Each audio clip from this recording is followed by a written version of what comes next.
Okay, so good morning and welcome to this conference call that celebrates National Inclusion Week and marks the beginning of Black History Month.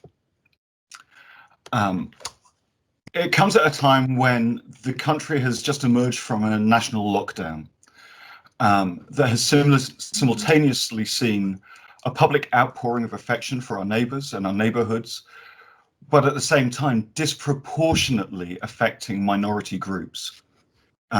Our job today is to try and plot a way through and see if we can find a way forward. Whilst planning this kind of conference or summit or whatever we want to do, I guess I was forced to reflect on why this is an important week for us. I guess the first part is, as an organization, we are 75% female, 80% Black and minority groupings, which if you do the maths, then that means there's a lot of women of color within our organization who are absolutely the bedrock of what we do and who we are. I also have my own personal biases as well. I am the grandson of farm laborers on my mother's side. And on my father's side, my grandfather fought in the Spanish Civil War and was a coal miner. It was sport that really allowed me to escape this agricultural lifestyle. And the thing that people don't understand about locker rooms, and the things that if you ever wondered why the Black Lives Matter campaign is being almost exclusively run at the moment by sportsmen and promoted by sportsmen in the media anyway, is that you have to understand the dynamics of a locker room.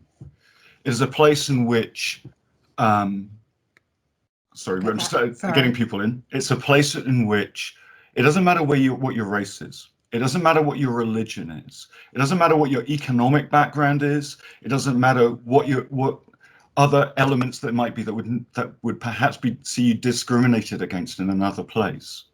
It's a place in which people can come together and compete equally. And I guess that for the rest of my life, I've been looking for that locker room to be reflected in the rest of society. So today, we have as our captains, Caroline Asante, the editor-in-chief of Sustainable Diva and former BBC alumni, as she keeps telling me, and also the author of an incredible article on shoes, which I would urge everyone to read. Laura McClellan from Evolve Housing and Support, the head of businesses, or Evolve Housing do some incredible work in Croydon in supporting minority groupings and helping us work together to help people who have been homeless or ex-offenders and drug addicts to find a place in our mainstream society. Seb Barker is here, who's the co-founder of Beam, an incredible crowdfunding charity that helps get homeless people through training and education into proper jobs and proper work.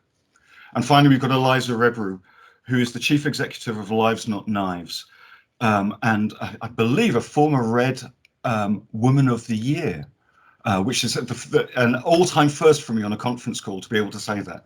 I just want to welcome you all, and if I can, start with one of my co-captains, Caroline.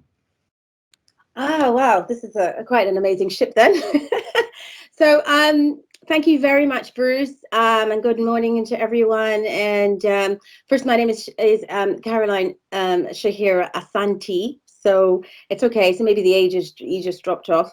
So I know we don't have very much time, so I'll kind of get straight to it. Yesterday, in fact, I was having another conference call with a group in Los Angeles who are going through quite a difficult time. And I said that I'm doing this conference call and I've been writing this article about the 5 pandemics. And someone said, oh my God, there's more pandemics, what? I said, it's okay, just relax. Actually, there is more, but there's something we can definitely, do about them. So what I'm calling the 5 pandemics are areas of causes and manifestations that are adversely affecting the way we all live. And this is regardless of our age, our ethnicity, or geographical location.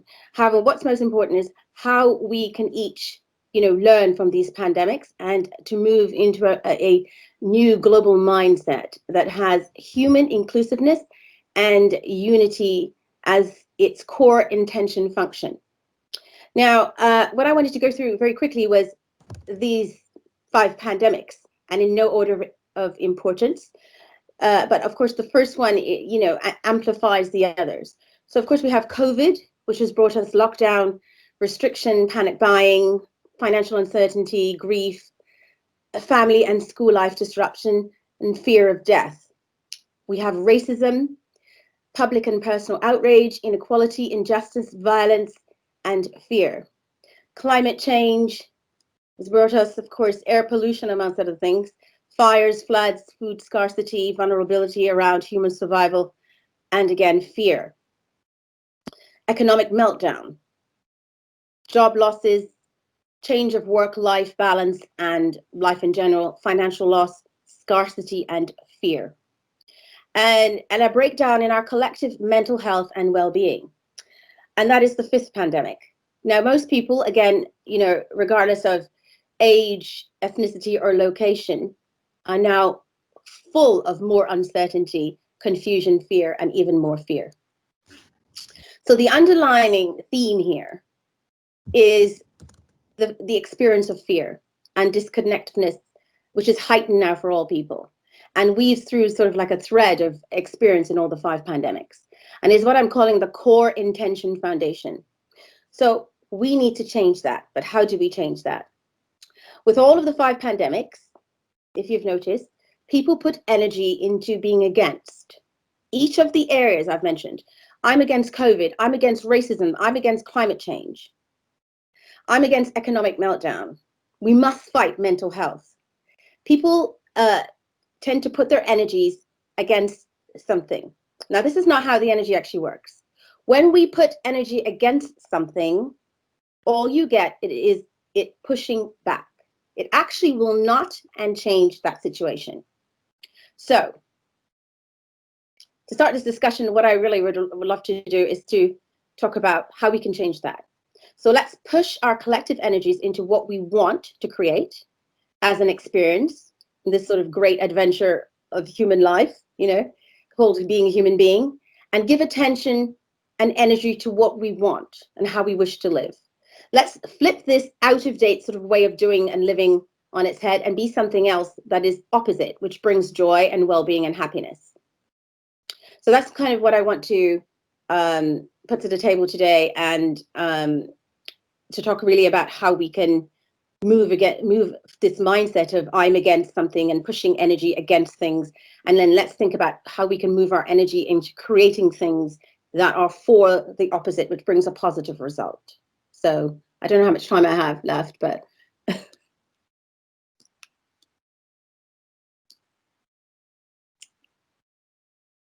I hope you could hear me there. Oh, right, I can't hear anybody. Suddenly I realized that I was on mute because I didn't want to hear what we were saying. However, I thought that was fascinating.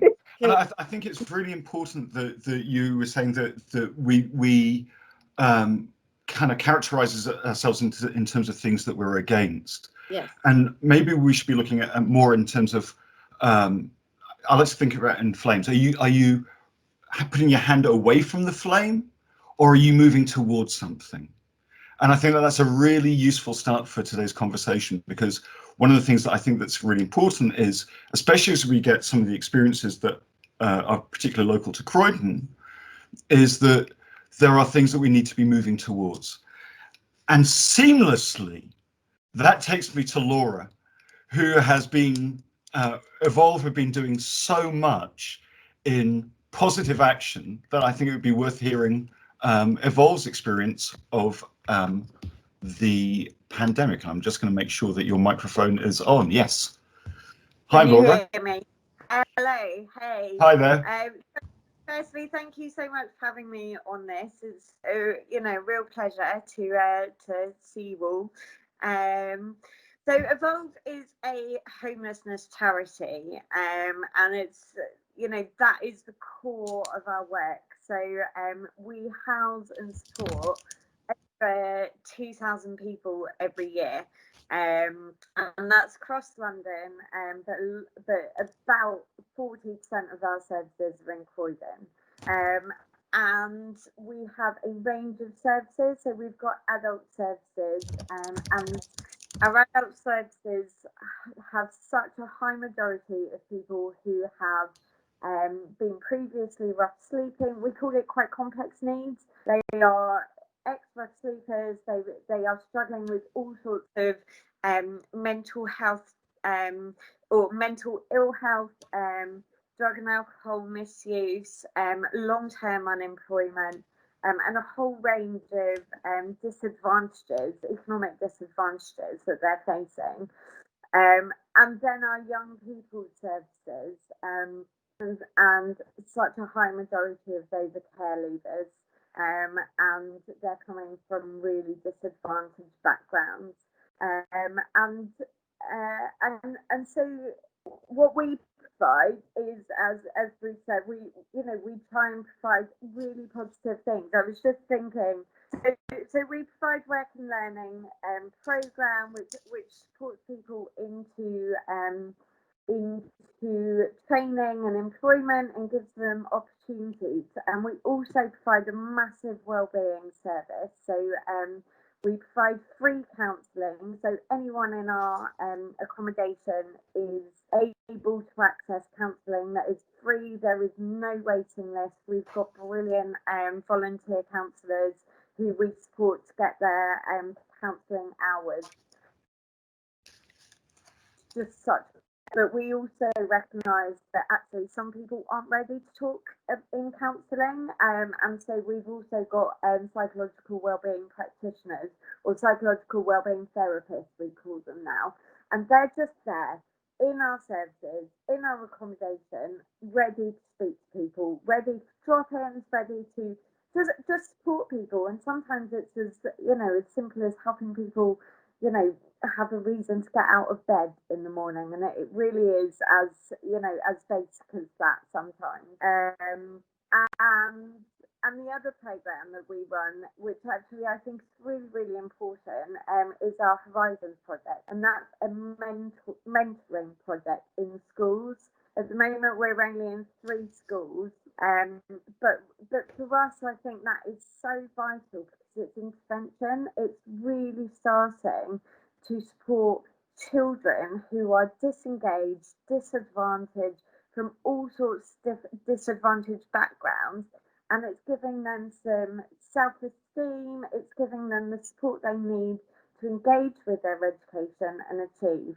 But when you were talking about, we need to stop the fight against and start, moving forward and getting excited about, how we can support people. It brought me to our support plan. So everyone in our services, we don't tell them what their support is going to be. They tell us what their support is going to be, and we've got 4 pillars in our support plan, and that is I can never remember them all: communities, well-being, there's one I always forget, but one is aspirations. And I think that is so key in all of this. It is their aspirations. What do they want to achieve in their lives, and not how do we get them there, but how do we support them to get themselves there? And that for us is really, really key in how we work and support people. So that's evolved. Perfect. Thank you so much. I think that the one of the things that came across quite loudly there, and please excuse me, Laurie, your audio is a bit difficult to hear in places, but the points were fantastic. I think I'm sorry, it's really bad. No, don't worry about it at all. And I think that maybe Seb will be able to talk about this as well in his next section, when he's talking about what Beam do. But this idea about users creating their own support networks and defining what they need themselves is incredibly important, and it's a big part, because we've also worked with people from Evolve. And had some of the people that you have setting up their own businesses come to us for mentorship, and they have been incredibly. You just feel that the push that it takes them even to get them that far has been incredible, and just really thank you for your contribution. Can I bring in Seb Barker, please, from Beam, please. And if I could ask you to put your camera on, please, Seb, if that's okay. Hey, how are you? Hi, Bruce. Hi, Yasmin. Thank you so much for setting up today, and really nice to meet everyone else. Yeah, this is really interesting conversation so far, and delighted that Beam can be a part of it. So, yeah, I guess, my initial reflections really on specifically the pandemic and what that has meant for people is that firstly, I think we're more reliant on technology than we have ever been before. I think the second thing is we're also kind of more isolated than we've ever been before, physically, but also emotionally as well. And I suppose the third and really important point is that inequality and instability for the hardest hit people in society has become much, much worse as a result of the economic instability that it's brought about. So, Beam's been around, we're fairly new, been around since the end of 2017, but really our attempt is to use technology to make it safe and easy to change homeless people's lives for the long term. So to talk a bit more about how we do that, I'm just going to see if I can share my screen. So can you see Lawrence? Yep, we can see him. Great. So yeah, I just want to introduce you to a really amazing person called Lawrence, who we met early last year. So Lawrence's situation, like 350,000 people in the UK, is that he was currently homeless. So he was living in a homeless hostel in Haringey. And he'd previously had problems with his mental health, with drugs and alcohol, which he'd done really incredible work overcoming. And when we met him, he was kind of asking, look, what now? What do I do next? So the first thing we do is we sit down with someone and we ask what they want to be doing long term, not in a month or 2 months, but actually 3 years from now. How is your life different? What does it look like? And for Lawrence, that looked like working as a railway engineer. He knew this was a good job. He'd had friends that had gone and done it in the past, and it had always been his ambition to go into that employment. So to help get him there, we created the campaign you're looking at now, and everyone who uses Beam has a campaign like this. So we'll have a photo of the person and their name, and then we'll create a bit of text that you can see here.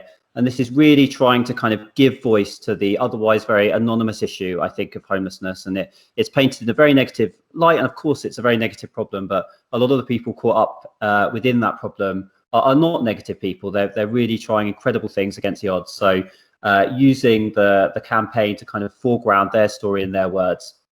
And then beneath that, we itemize absolutely everything that someone needs to get into employment. So this will often include training, but it could be anything else. If people don't have a laptop or a smartphone, we'll add that to the budget. Of course, cards that prove their qualifications, travel to and from work, whatever it is, we can fund it. And now often these costs are quite small. You can see there's a medical test there for £190, but for people in that situation, they can be really huge barriers. So we then go out to the public to remove those barriers. So the average campaign size is about £3,000, and that normally funds in just under 4 weeks.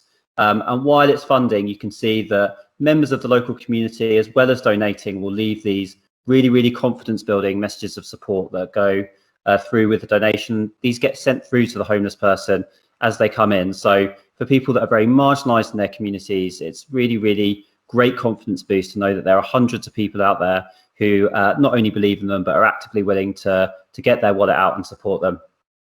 And they'll stay in touch throughout the whole journey. So you can see that update from Lawrence there. He did really, really well, got through his training. He's now been in work for over a year, and he'll post those updates, and people will come and comment and like on the post, and other people using Beam do that as well.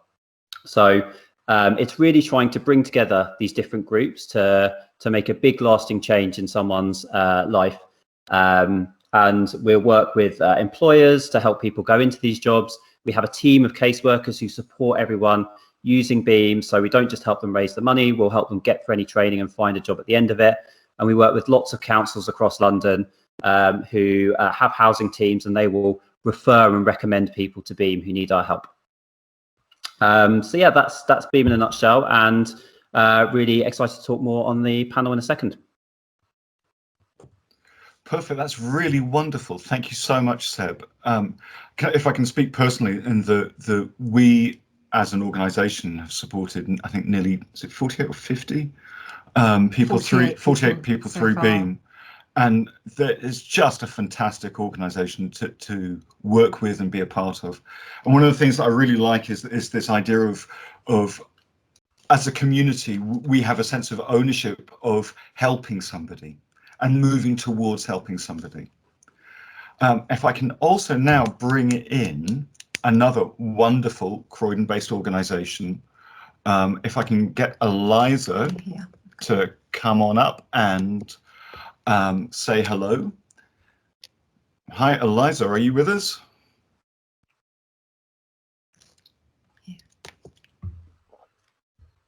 Hello. Oh, hang on. We've got a notification coming through. Please excuse me. Can you hear me? Oh, hey, Eliza, how are you? Hey, I'm good, thank you.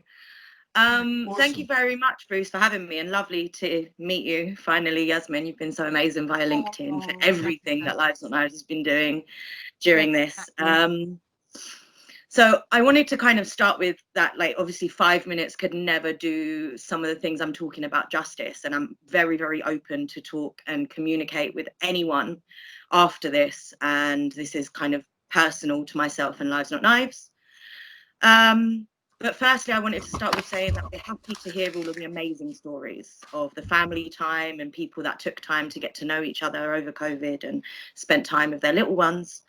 But as Lives Not Knives, we heard about all of the unsafe stories. So the unsafe houses over lockdown, the abuse, the sexual, the physical, as well as the young people not being fed properly, and not having an outlet at school to be able to go to, or a safe place to have a release where they can actually be children and be themselves.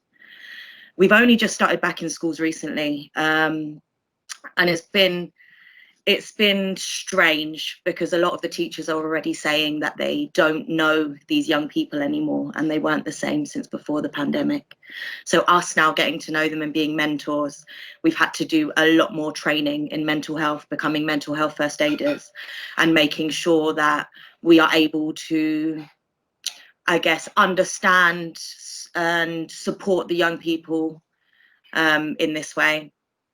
The other thing that I would say is 85% of all the young people referred to us are Black and minority ethnic.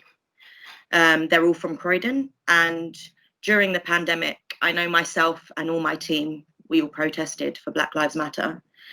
But we believe to actually change and make change as a society, we don't only attend peaceful protests, but we make change in our own offices, in our own friendship groups, and give power to the voices that aren't necessarily represented in larger society. Now, we at L&K do this by having a mixed trustee board to shape all of our programs, providing a safe and open space in the middle of Croydon with mentors who reflect the socio-economic background that our young people come from, and being an open space through summer holidays, over Easter, any breaks. Also providing education to teachers and lesson plans on knife crime, youth violence, stop and search, so that young people know their rights. And if we continue to look at how we support each other, that we were saying earlier, and how we support rather than fight against how we do this, I wanted to talk about some of the things me and the people in our office spoke about on what we can do to actually make change.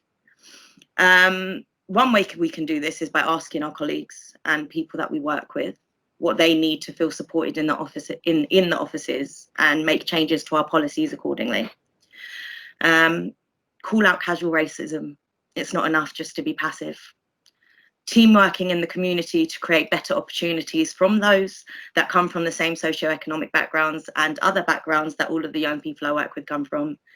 Buying from small, local and Black businesses, supporting daily education and not just during Black History Month, reviewing stop and search and understanding how this can affect a young person's mental health, penalise them and make them feel judged for what they look like, and solidarity from all to understand that these issues aren't just Black issues, but an every single person issue that we need to talk about. I finally, personally, and I kind of want to just end this on a note that is something very personal to me and something that we've spoken about in the office a lot. And it's something about the All Lives Matter that we were talking about. And for me personally, I think it's something that we shouldn't say until we show that Black Lives Matter, because how can all lives matter until we 100% show the love and care and respect to all lives? As I said, I can never in 100% put everything into a nutshell. The work that my team have done during the pandemic has been amazing, and we've opened the office up to make sure that young people we were working with have received mentoring and support, and those that especially, we got a lot of young people from the care system this summer in holiday into our unit. Personally, those are my thoughts, and I'm happy to discuss anything further, but really, really open to larger conversations so we can fully make change in Croydon. Thank you so much, Eliza. And we're about to have a panel discussion, so that will be a good start, I think.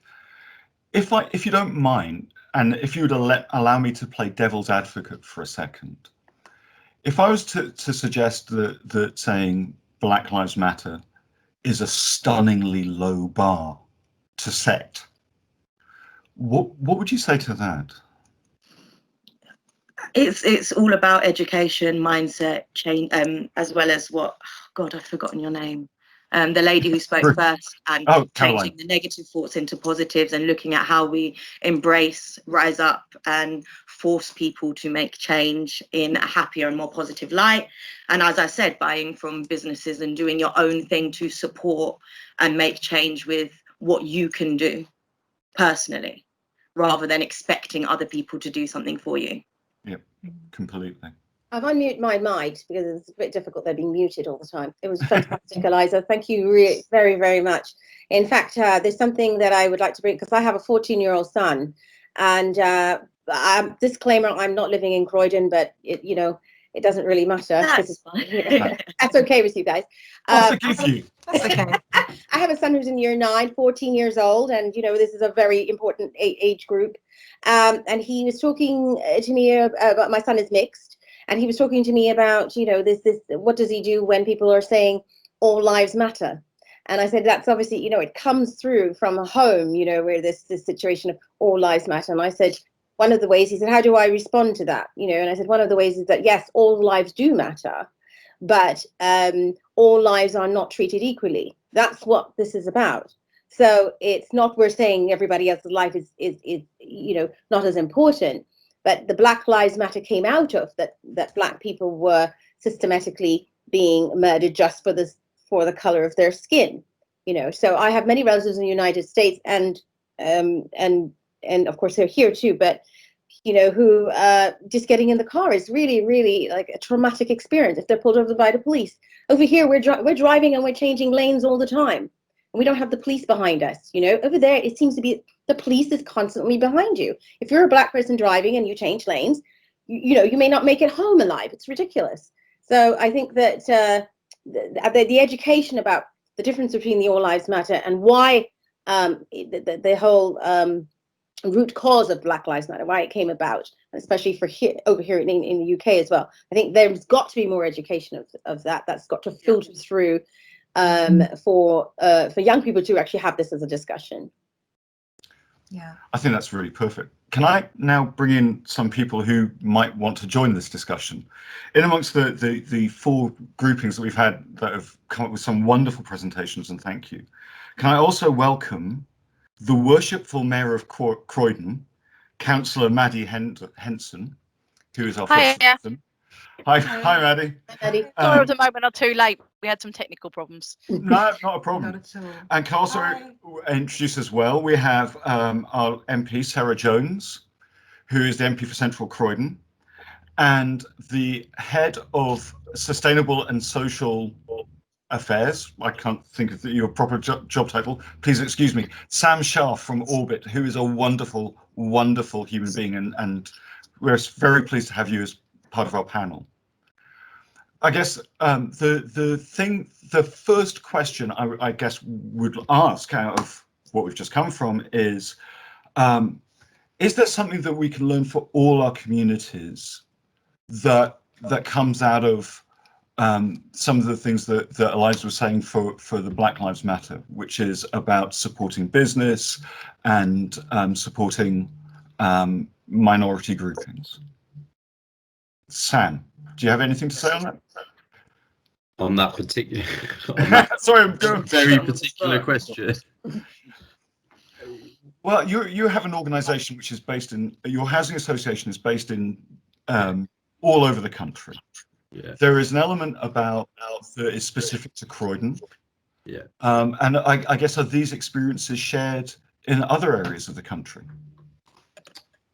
I mean, the discussions certainly are shared everywhere. I think that they are heightened in London particularly, and in more metropolitan areas, and albeit though it does have a presence in Bexley particularly, it isn't, and a little bit in Croydon, I might add, but I guess our lens is probably not as magnified on some of this, though that comes with its own challenges. It's not, we have, as an organisation, we are really very undiverse, and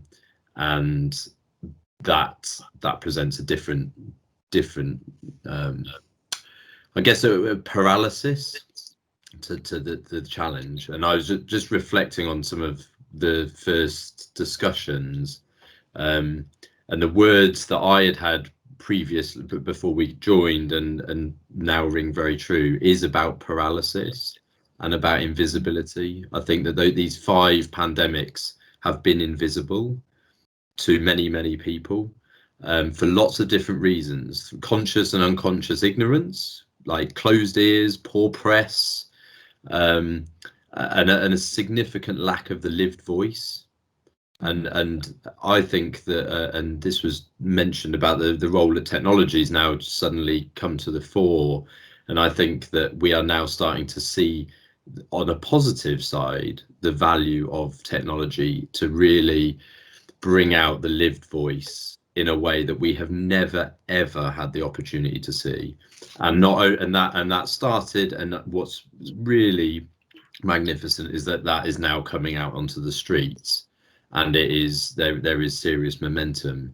And I think you can't, very honestly, you can't do the two, one or the other. I think you need that. So I think we've seen, just as a quick reflection, we've done about 18,000 calls to our customers over the pandemic, to check in to see if they're okay. And the what we got back was slightly horrifying to me. Not horrifying because so many people weren't okay, but was actually horrifying because so many people just said they're fine. And I have a relatively small team at Orbit, and they're not fine.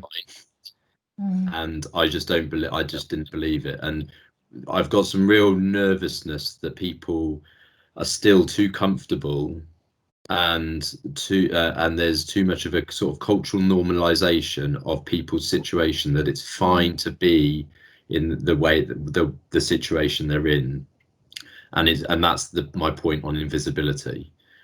And that's really worrying for me, because it's actually much harder to deal with. As a housing association that spends nearly £6 million on community programmes a year, that's very, very challenging when people feel like the situations that they're in are okay. Whether that's okay, they're being discriminated against, it's okay because there's domestic abuse in the household. There's a real difficulty about having very open conversations to say it's not okay, and you can do something about it, and there is support out there.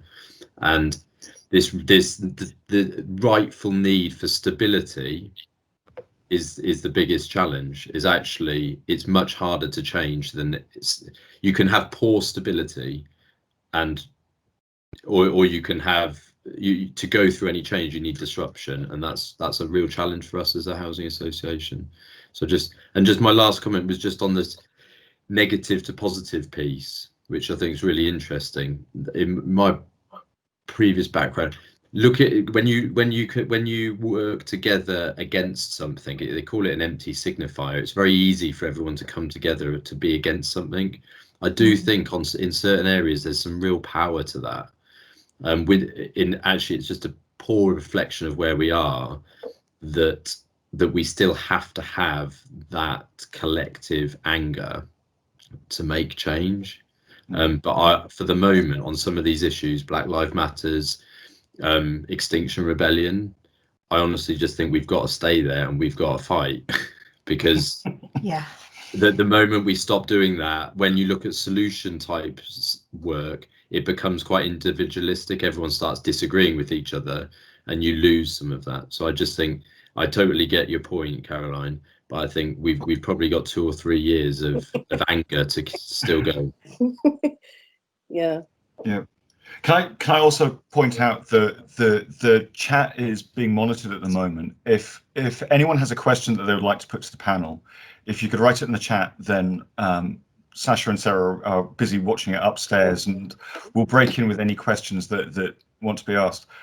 Can I bring in the worshipful councillor Maddie Henson? Thank you. Maddie's good. Is Maddie good? Maddie, all right. I don't know whether or not to just kind of bow down and just say your worship. Please don't. Please don't. There couldn't be anything that was further from what I want to be than that kind of from people doing something like that. Okay.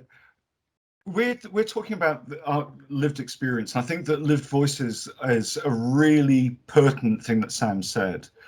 But we're also doing this in a backdrop where, you know, we have a council that has a lot of money that has been lost over the COVID period. Resources are very tight. What are the council kind of asking for us as citizens to come and together and try and help with? Well, I was going to start with a bit of a reflection. You said about lived experiences. I remember a few years ago, I think he was about 4. From my eldest, Theo, was just kind of listening along to a conversation me and my husband were having. We were reflecting on the fact that we'd met a very, very unpleasant racist individual while we were out canvassing. And from Mark, my husband, and I were kind of like saying that it's appalling that we have to hear language like that and racist like that in society in this day and age. And suddenly he kind of butts into the conversation and says, "Mummy, what's racist?" Now, trying to explain that concept to a 4-year-old is surreal. And we spent a long time trying to work out how on earth do you get through a concept without damaging his view of society and people.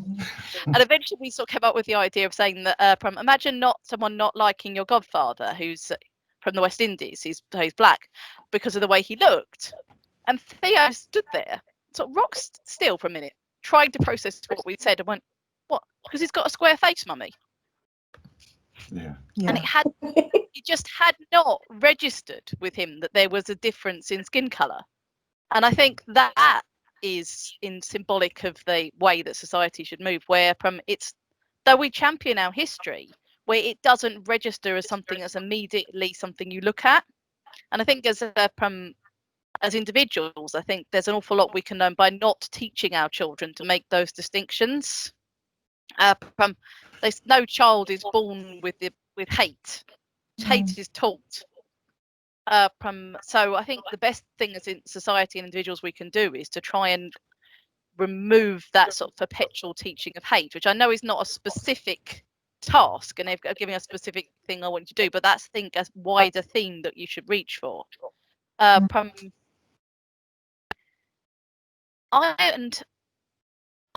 So that's kind of underpins everything I think of that particular moment with Theo, when I realised that actually it is achievable if you give people every opportunity and then you don't make it a matter, if that makes sense.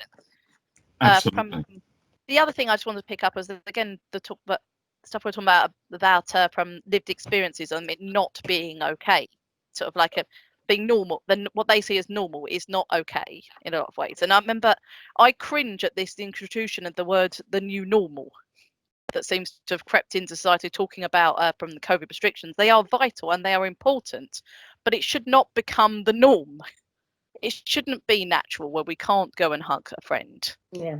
So our aim should be Yeah. moving beyond that stage, and it should be about making sure that we do everything we can as a society to follow the rules, but don't make them normalised, because they are causing a lot of the problems that from building up as a result of the pandemic.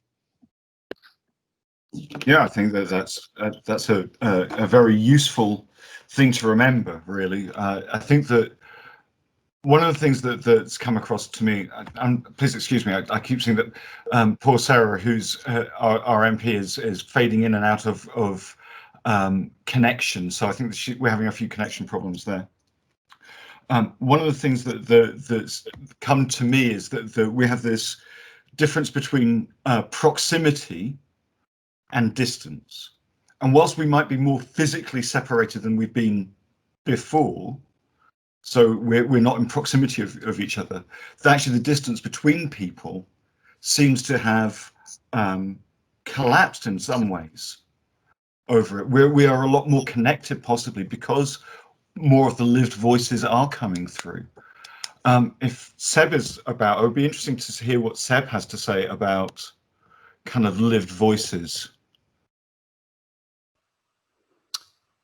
Yeah, definitely. I think it's a really valuable point, and I think one of the sort of cultural shifts we're seeing at the moment, which is really positive, is that actually there's a shared recognition that you can't design and develop services that help people without putting them front and center of that service design. And I think we try and do that in a number of ways at Beam, but I think one way is through the kind of power of storytelling, and also using those stories to safely connect people with their communities. So I think historically volunteering has sometimes felt quite analog. So you can commit quite a lot of time to go to a day centre and help homeless people, and that's fantastic if you can do that. But I think a lot of people maybe don't have that time to spare, but still desperately want to help.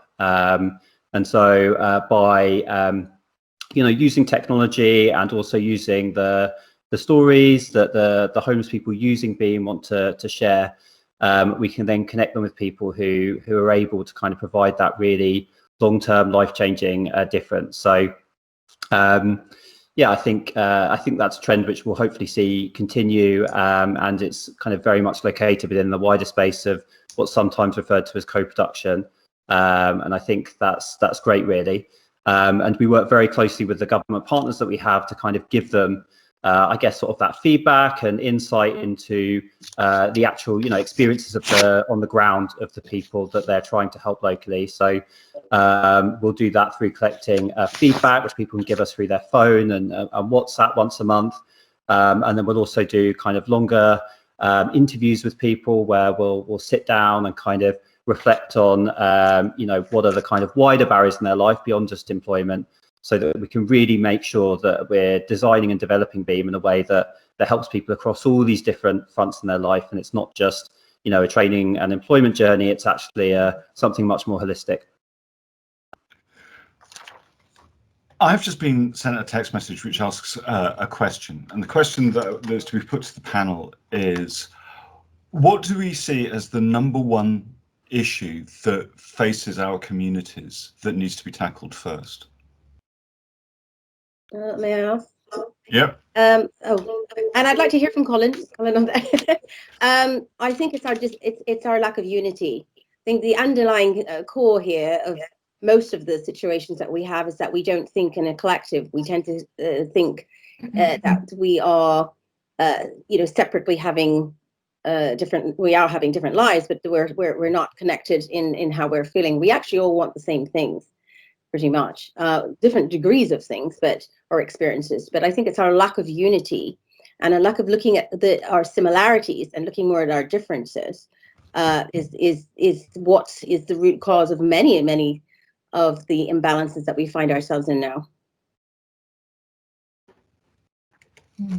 Could you not hear? Can you hear me at all, or am I? Did you say I was? Oh, hey, Sarah. Hi, Sarah. I've been listening without any problem. I don't know if Oh, you've been coming up as on and offline in a hurry. my husband's upstairs doing another Zoom call, so it might be. You can hear me at the moment? Yes. Yes, we've got you now. Hello, we can see you. See you and hear you. Good.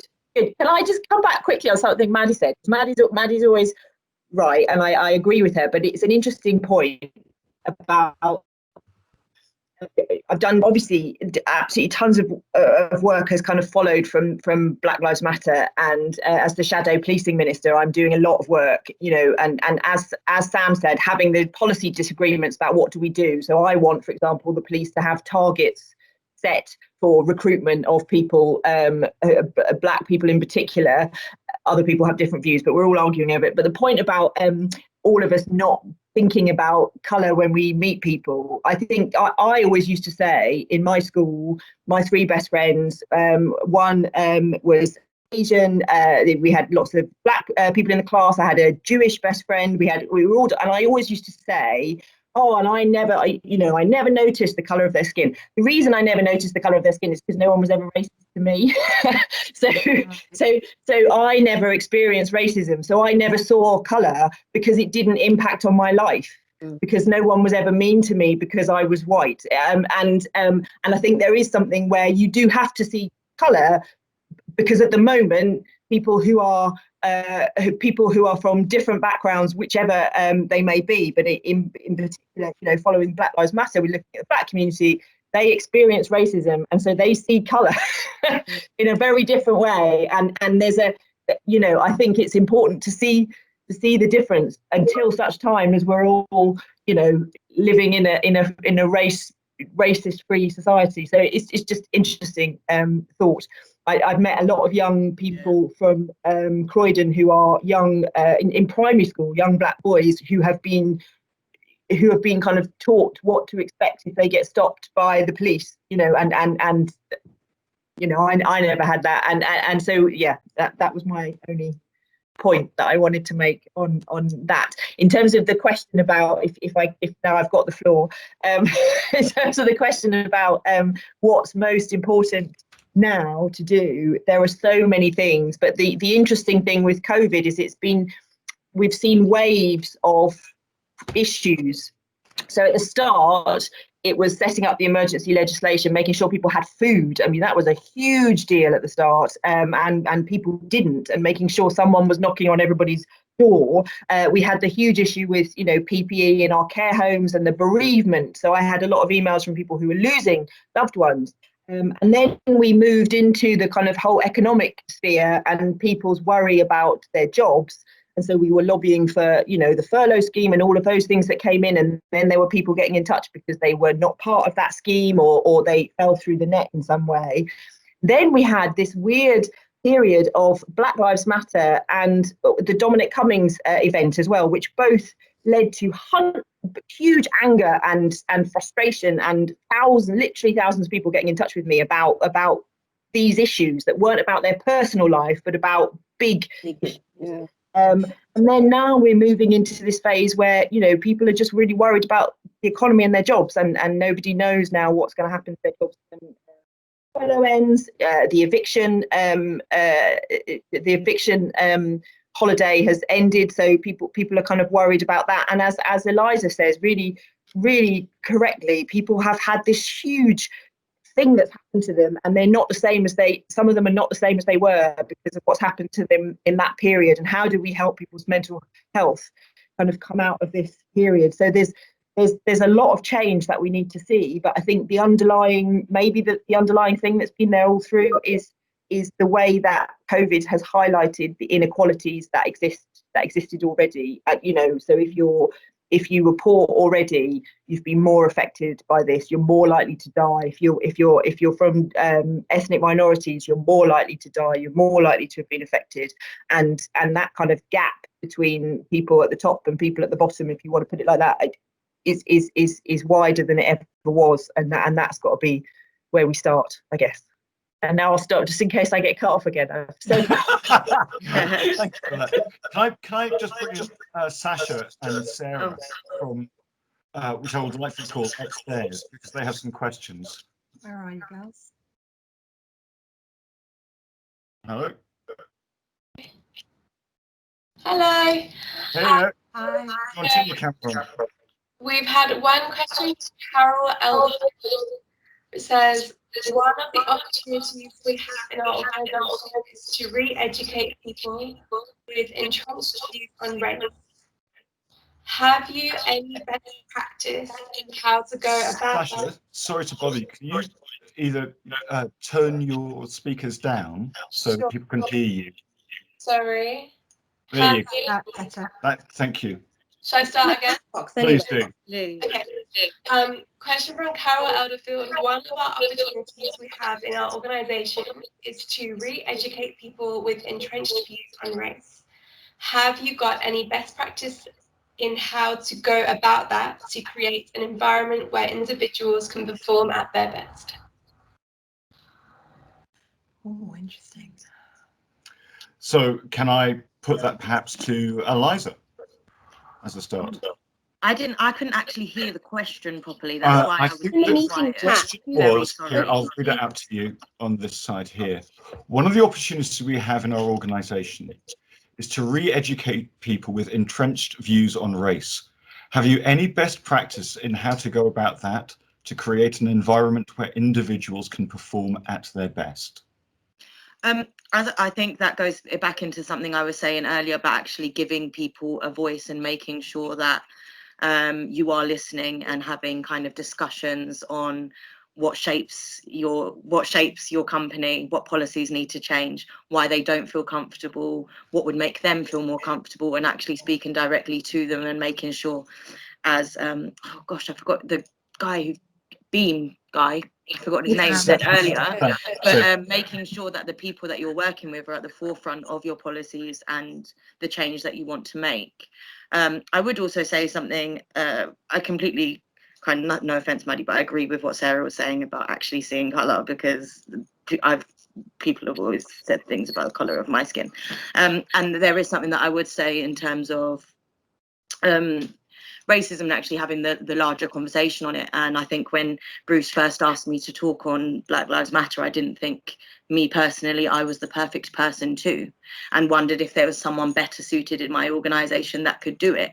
And actually just understanding that an injustice is an injustice, and it doesn't matter about the colour of your skin to be able to speak up about it or to be a spokesperson on this. And then this goes back to with everything that we do towards knife crime and youth violence, and understanding that, yes, you may not personally be affected, but that doesn't mean you can't have a voice, make people aware and know what other people are going through. Yeah. I mean, in fairness, just to kind of like clarify what I actually meant. It was kind of a post-time world. It was a vision for the future when people, I'm not suggesting we shouldn't be, just that kind of it'd be nice to go to a world where it wasn't necessary for people because people weren't already suffering it. I wasn't suggesting we should just stop talking about it overnight, just that it should get to a point where it isn't necessary to have the conversation. Yeah. If you see what I mean. Yeah. Don't worry, you're fine. Hi, Eliza. If I could just jump in, I agree with both. Maddie, was really interesting about your son, because my son went through a very similar thing too, thinking that people who were sunbathing were dead, but that's another story. White people were sunbathing and out in the beach, and he thought everyone was dead. So, and why are they lying in the sun like that? Sarah, I really like what you were talking there about your school, and same thing. I was brought up in London as well, and so I went to school in North London. So everybody was of different nationalities, so you didn't really notice that until you experienced racism. I didn't experience racism until I was about 12.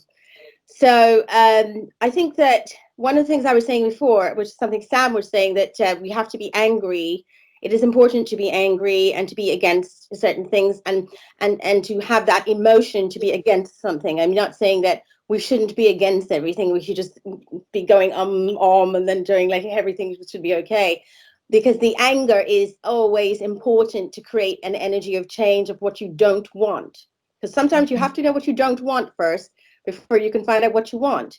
But when I take part in a lot of discussion, I'm a broadcaster. I hear it over and over for many, many years. I've been Black my whole life, and I'm much older than I look. And I can tell you now, I'm more than half a century old. So how am I going to spend? How many years am I going to spend talking about the color of my skin or what my experience is. So after a certain while, I think, okay, so where is it going to get to? How are we going to move past talking about what the problem is, or talking whether it's climate change, whether it's racism, whether it's homelessness? We sorted the homeless, who was dealing with homeless? Somebody was doing homelessness. Look how amazing it was to have the government immediately got people housed, you know, who were on the street, how they could do that. So they could do it. It is possible to get people off the street. So I think that we've got to get to a point where we're not going around in a tornado where we're talking again, because next year this time we could be talking again about the same issues. How are we going to solve the issues? How are we going to make some action and move towards what we want?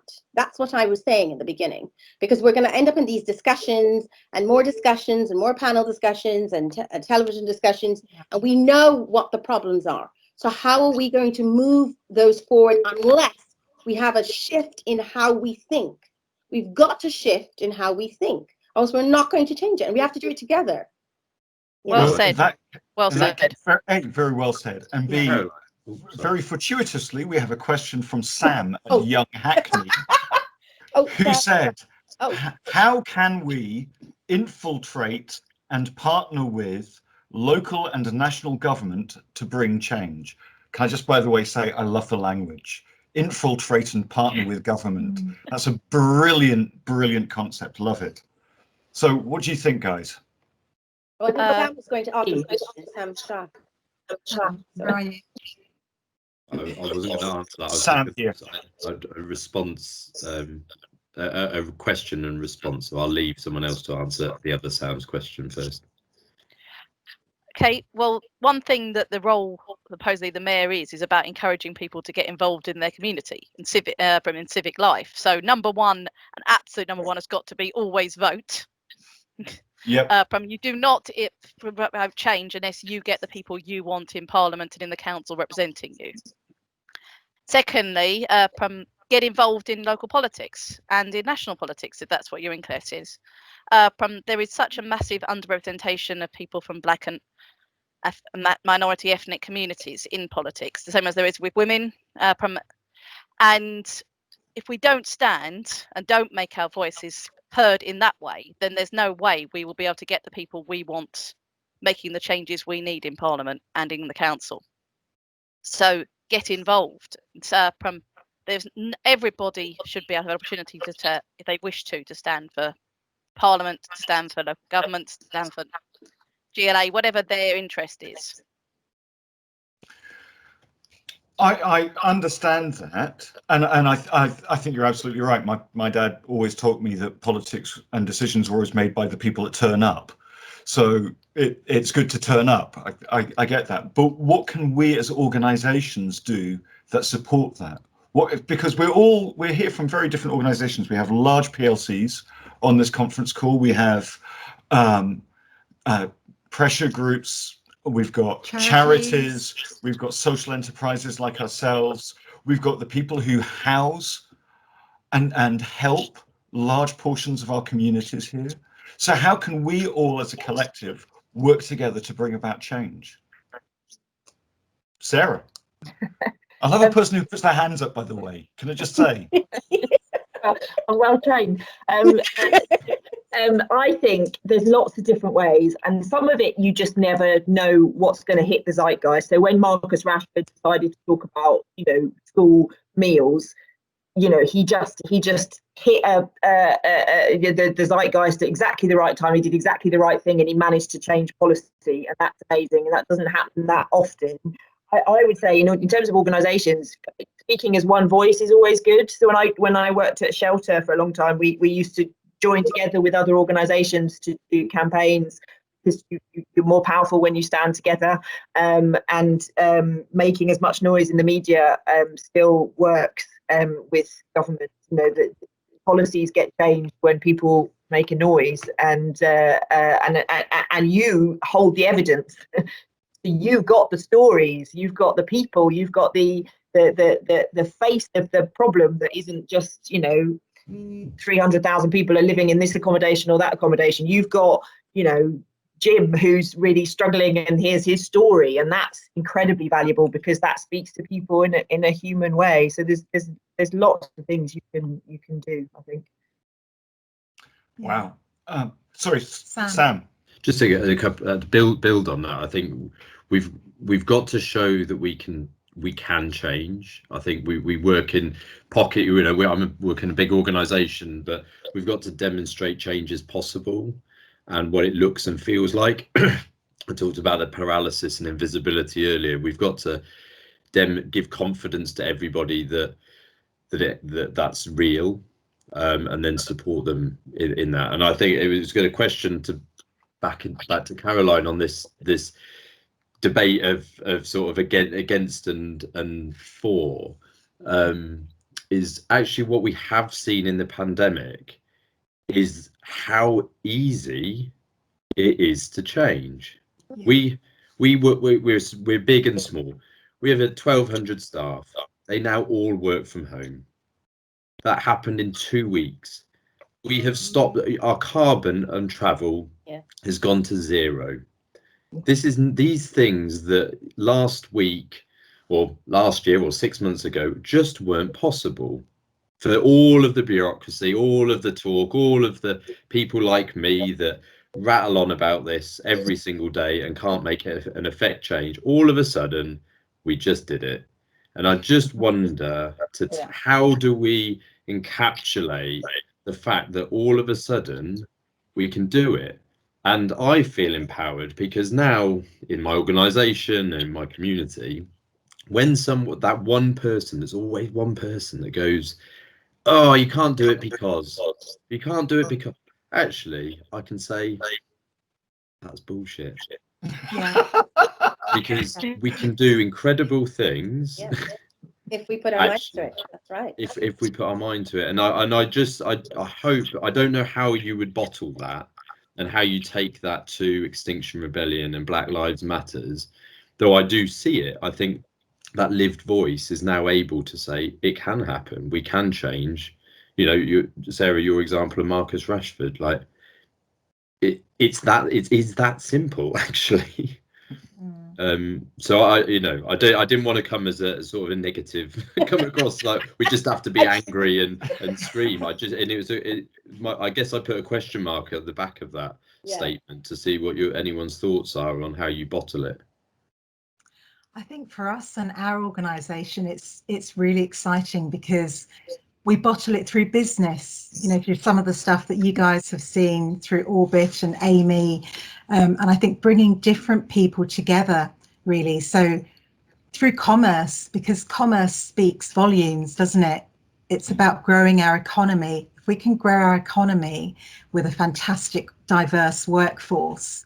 And I love your point on change, Sam, because I think you're spot on. Things can happen so quickly. We've already demonstrated that. You know, we're trickling along as a stationary organisation. Overnight, COVID hits, and we're pulling on different supply chains, and that happens so quickly. And I think it's really exciting, and I think we have to remember that when it hit, we changed. We've continued to change and evolve. And now we must take all of those positive stories. You know, we all have links here. You know, the work that we've done with Seb at Beam, with some of our customers online now, and politically, you know, what we're doing, our movement here and the work that we're doing in Croydon. It's really exciting. But I think business talks, business speaks volume, and I think we need to push that. I have to say, and Maddie has a point. Yeah. I just have to say, just in addition to that, you know, I was an environmental campaigner for 30 years, and nobody listened to me. I was an academic doing research for 20 years, and very few people read it. And I've been a businessman. I've been a businessman for the last 15 years, and suddenly, as soon as you start putting yourself out there as a social enterprise, people start listening and caring about the problem, the issues you're trying to raise. I didn't even know you were that old. Oh, I I steal my wife's face cream. It's fantastic. but it is true that I think that if you really want to support minority groups, and it doesn't matter whether that's the homeless minority, it doesn't matter if it's an Asian minority or a black minority or a Catholic minority or a Protestant minority or a Muslim minority, or whatever the minority you want to choose to, your starting point is if you can support their businesses, if you can support their kind of employment. That's where I kind of start with. I had 2 questions, but I'm also very aware that we're 5 minutes of time. Is everyone okay for If time? everyone's okay for this one last question, because there's a corker here in amongst it, and it kind of speaks to kind of white privilege in some respects. And the first question is, the way that the question was put to me was, how can we work with sorry, I've just had another question which is even better one. But how can we work with Who's the question from? It's from I think one of the people, it could be from Sam again from Young Hackney, but it's been forwarded on.